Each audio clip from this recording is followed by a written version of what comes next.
What is this mysterious force subtype of INFJ? I believe, I am pretty sure that you're intrigued and curious to know more about this. Now, this follows directly from my discussion of the imposter syndrome of INFJs, and if you remember, or if you don't, because perhaps you didn't check out that video, I was more or less saying that there's obviously a very strong relationship between the imposter syndrome and self-esteem.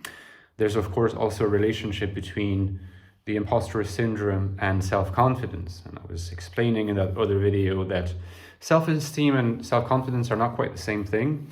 And it's really useful to make a distinction because it can help us dig much deeper into those dynamics. If I want to summarize, I would say something like self-esteem is much more related to being what you are. Self-confidence is more related to having what you have.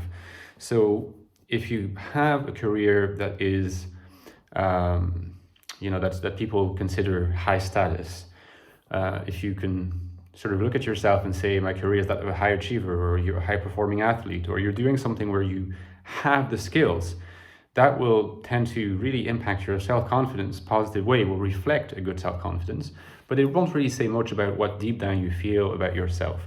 You might think that you feel good about yourself because of what you have, but in fact, this is only indirectly related, and if suddenly you move to a register where what you have is no longer there, you'll immediately notice that how you see yourself is impacted by that. Whereas someone who has naturally high self-esteem is much less likely to be impacted by this notion of what they have, okay?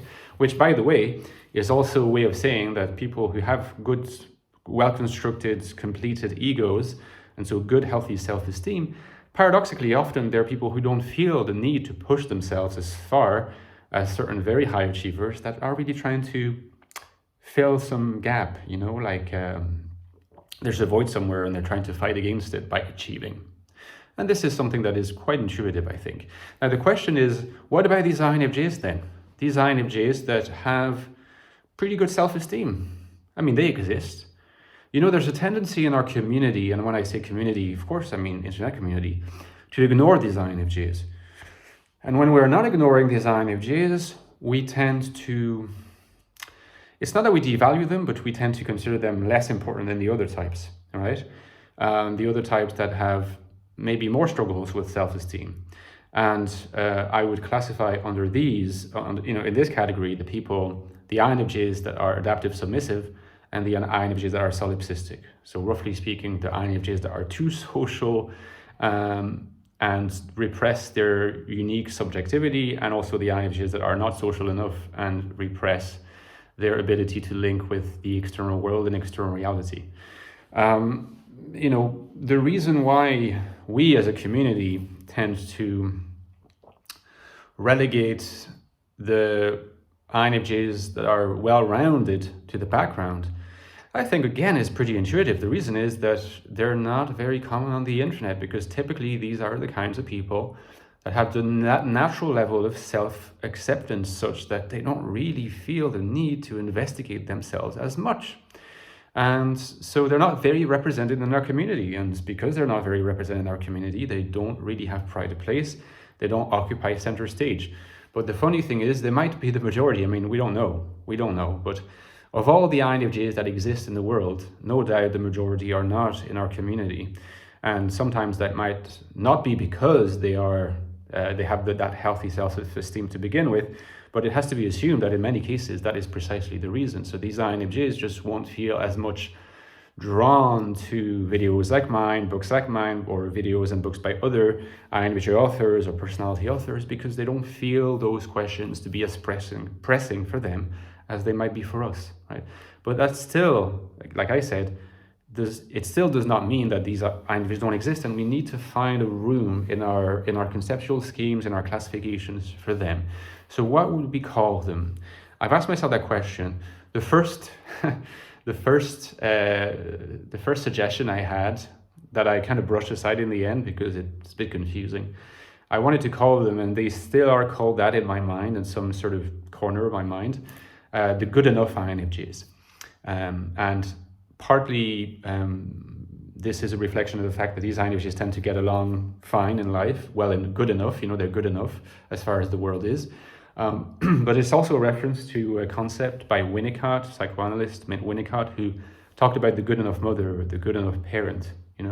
When you have a parent who is good enough, that is to say that they care for you, especially in the early years of life, to give you love when you need it, and somewhat later on to also give limitations when you need them, to introduce little frustrations when you need them, so that later on you'll be able to face the reality principle, and where you won't find the least little frustration impossible to deal with. So being a good enough parent probably produces a good enough person, like a good enough INFJ. That is to say, an INFJ that has good enough self-esteem. And maybe the way that we could call them is simply spiritual INFJs. I like the idea of calling them spiritual INFJs because you can sense the distinction here between spiritual INFJs and spiritualized INFJs. You're probably all familiar at this point with my concept of the spiritualized INFJ. There's very much in the spiritualized notion, the notion that you sort of become spiritualized. It's not your initial state. Your initial state is either adaptive or solipsistic, or a mix of the two, or first adaptive then solipsistic, and so on. If you kind of trace the path toward more individuation, I think that a good descriptor of that is spiritualized. But it's possible to imagine that their INFJs are just spiritual in the first place. It doesn't mean that they're super wise and super profound, like when they're 12 years old or 15 or 20 years old, but that they have this potential to essentially end up like a spiritualized INFJ without having to go through the phases of adaptive submission and solipsism. And again, my hypothesis would be that the reason why we don't see INFJs like these so often online is because they don't feel as much of a need to fit the identity of INFJ, because they don't have those kinds of preoccupations. These INFJs have really healthy, well-rounded egos. They don't depend very much on how other people perceive them. So in some sense, I think the way that you could also describe it in the vocabulary of or describe them in the vocabulary of my work and my books, is that, of course, they are still existentially constituted by alienation, because that's very much part of the INFJ DNA, so to speak. But for them, it's a non-severed or dissevered kind of alienation. That is to say that they don't experience alienation as a severance between external reality in the first place and their anti-world, and that by the very fact that they can engage others in this kind of healthy way that does not make them fundamentally endangered. They don't feel like others or the external world is unsafe, that is a dangerous place at an unconscious or semi-conscious level. They do feel there's a certain otherness to it, there's certain strangeness, a certain haziness to other people. That's part of alienation and its manifestations in interpersonal relationships. But at the same time, they don't associate that strangeness with danger, with a certain level of a lack of security. That's why it's a dissevered or unsevered kind of alienation. They are, from the get-go, in some sense, working at linking the two worlds together. They're working at operationalizing their NI world. So as their NI worldview builds and it gets stronger over time and life experience, again, they're not born like super completed INFJs yet. They, instead of just going through lots of different phases, almost like in Hegelian fashion, so to speak, it's just like life experience accruing. It's like a trial and error, learning almost in a more sort of intuitive, practical fashion, and projecting their inner world onto external reality. So I think the path for these INFJs, not, of course, absent like trauma and things like that, because that can certainly happen, and really, really tragic events in their lives. If we imagine that those don't happen, or don't happen to a degree that would completely upset their lives and their identity and their sense of self, they will tend to have a slightly more linear trajectory toward what we would then describe by the word spiritualized in a sort of high stage of spiritualization. But these INFJs are in some sense spiritual from the start. So they know that what they're worth has to do with looking at the world in new ways, changing the frame perspective on things that other people might not think of, being able to do gestalt switches from their mental holism through particular descriptions that people can appreciate, and tend to see the magic in the world, where most people nowadays tend to see the world as disenchanted. That's the spiritual part. And I think that they won't feel the pressure to ignore that part of them like the adaptive. They won't feel the pressure to embrace it to the extent that they exclude others from it like the solipsist. They'll just practice it, pragmatically practice it, day after day, year after year, as they mature. And I think that one way that you could think of the difference between this kind of INFJ and the others is like to imagine a particular real life example. Imagine that you're talking to a bunch of people, like people that you're friends with at school, for example, or in university, and the conversation is just not so interesting to you. Adaptive submissive will think, oh, like I must pretend that I'm interested. Okay, I need to belong.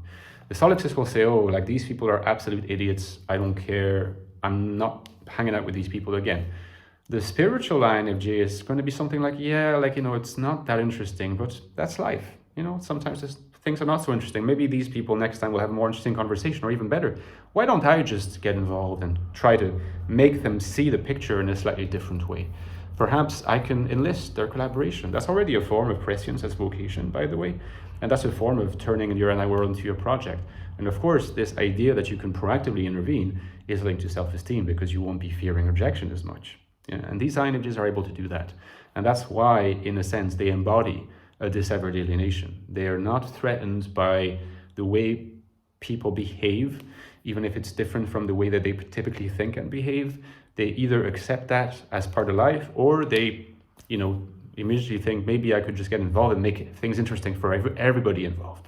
Okay, so let me know what you think about this concept of the spiritual INFJ, if it makes sense, or you think a better word is in order. Give me a like if you enjoyed the video. Don't forget that I wrote 2 books on the INFJ. The latest one, where I explore all these topics in more detail, is called The Infinite Soul, an INFJ Life in the Modern World. Look at this book. You should get it. Link is right below. And by the way, if you have the book but haven't reviewed it, please consider dropping a review on Amazon. It helps massively with referencing, has a direct impact on my channel, okay? And the book previous to that is the prequel, The Ecstatic Soul, a new look at the INFJ personality, looks at the inside of the INFJ mind, what's it like to have an INFJ consciousness. It must be quite strange, but if you want to know more, this is the deepest investigation of it. You get the 2 books as well, the links are below, and as usual, please don't forget the lifeblood of my channel. What keeps my channel going is the support I get from you in terms of donations. Or reviews. You know, reviews are helpful too if you can't donate, but if you can, consider it. There's a Patreon link down there. You can interact with me on Patreon, suggest new content for me to cover, and you get, you know, priority for that.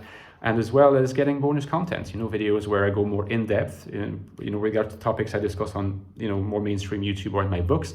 So from $3.50 a month helps massively. Thank you, and see you next time, guys. Bye-bye.